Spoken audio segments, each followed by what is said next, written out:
Hey Megan, it's Alex. Nice to see you. Okay, so the purpose of this video is to educate you about the Asia market with respect to your territories. I thought it would be better for me to express it via video rather than write it. This way I can say more and saves time. So let me just go down the list for you. I'll begin with the Taragam countries and then do tar powder and their associated countries. So let's begin with Australia. I'm actually going to pair New Zealand and Australia together because usually when I talk to distributors and agents, they tend to cover both countries. So, with regards to the Tarragum in Australia and New Zealand, there's not a lot of progress. There was not a lot of progress before. What you're going to learn just about Asia in general is that companies with regards to food manufacturing like to keep to their formulas and do not like to change at all, even if there is some sort of cost benefit to it. And this obviously changed because they were forced to change with the guar situation. As the price of guar went up, that was the main motivation for any client in Australia or New Zealand to locate a new alternative. So now there has been progression. There's been a lot of trialing with the Tara gum. There haven't been that many successful imports yet. No heavy import to replace guar completely. But there is progression. With Australia, companies tend to take a lot more time because they just have a very stringent bureaucratic process. There's a big client there from that's associated with a company called Salcat, called GWF. You're in direct communication with Salcat. They're going to be visiting LA and South America sometime in October, and they're going to buy a lot of Tower gum, provided that it works successfully to replace guar gum. Moving on, Korea. Korea, they definitely use a lot of guar, from what I learned, because there has been a large response from distributors and agents for Tara gum to replace guar. Um, However, no one has imported a large amount to the point where to replace guar completely. Agents have bought, say, just 1 ton of Tara gum, a few of them.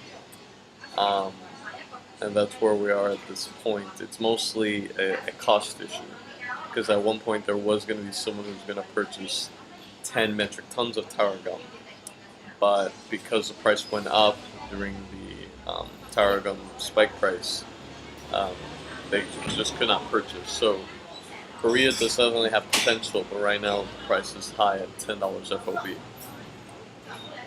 So that's where we are with Korea. A lot of people are currently still testing it, taking their time. They may still have stock of guar, so they don't have to make any move at this point. Um, but they're also looking at alternatives that are cheaper and possibly more available than the Tarragam. Singapore, there's not been much progression with the Tarragam. I remember Andrea had a client there long ago, but he hasn't bought any, and there hasn't been any successful replacement of guar. I haven't been promoting it there, but as of this point, no client has been um, grabbing at the Tarragam. Bangladesh is a similar but worse story. Not much progression there at all, to be honest. Vietnam, I guess, is almost the same as Singapore, except they've never really used tower gum. I think some clients have tried replacing guar with tower gum, but at this point, there has been no order in Vietnam specifically. Um, Hong Kong is a service-oriented business type of country/city. It's really a city. It's regarded as its own country, but there are hardly enough manufacturing plants here to justify any type of export to the company. Usually, when companies export to Hong Kong, it's going to go through Hong Kong to China just because of some tax basis that it's a tax-free zone, something like that. So, to be honest, I don't know why you're doing Hong Kong, but unless you're doing China too. What else could I say? Malaysia. I think I skipped Malaysia. Malaysia, I have a few clients there who are readily importing tower gum from time to time, just to keep up on them. And not there has not been much progression with guar replacement. I know a few have been considering it, but there hasn't been seem to have been a lot of that going on, where they take tower gum and use it to replace guar gum. So that's not really um, good replacement in that particular country. Yeah. Now with tar powder, Australia and New Zealand, they used to use a lot of tar powder apparently, specifically one client, but now they switched to some kind of synthetic leather. So the only client I have there is an agent um, who imports half a container per year, so it's not a very big thing.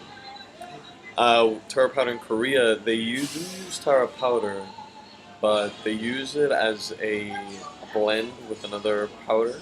I think they purchased this blend from India. Um, some clients there, few clients there, do use taro powder pure. However, it's really, really difficult to find um, to locate the pure clients just because they already have some kind of exclusivity with Silva Team or something like that. I would just recommend keep following up until you have the opportunity to sell to them. Singapore is not very big with tar powder from what I know.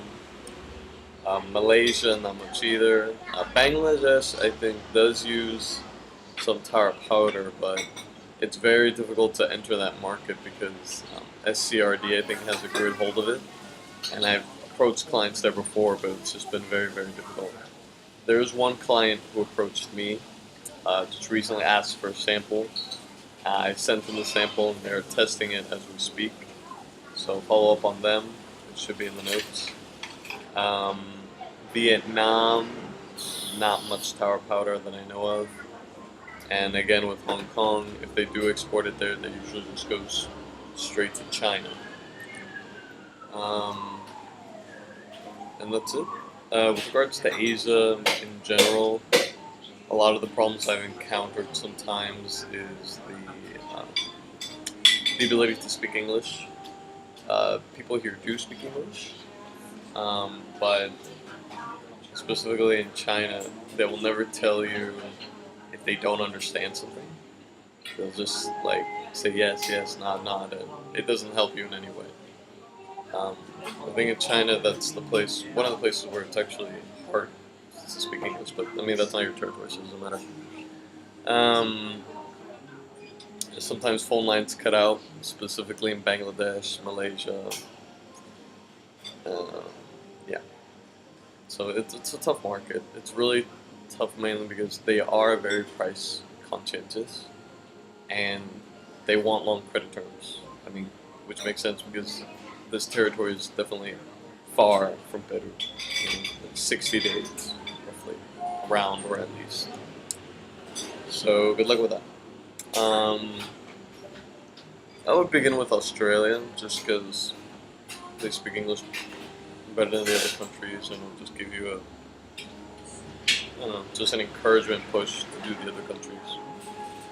And yeah, that's all for now. Keep a watch of that Targum client in Australia. I think it's bakery or something. And if you have any other questions, email me, and I'll be happy to help. All right. Good luck, man.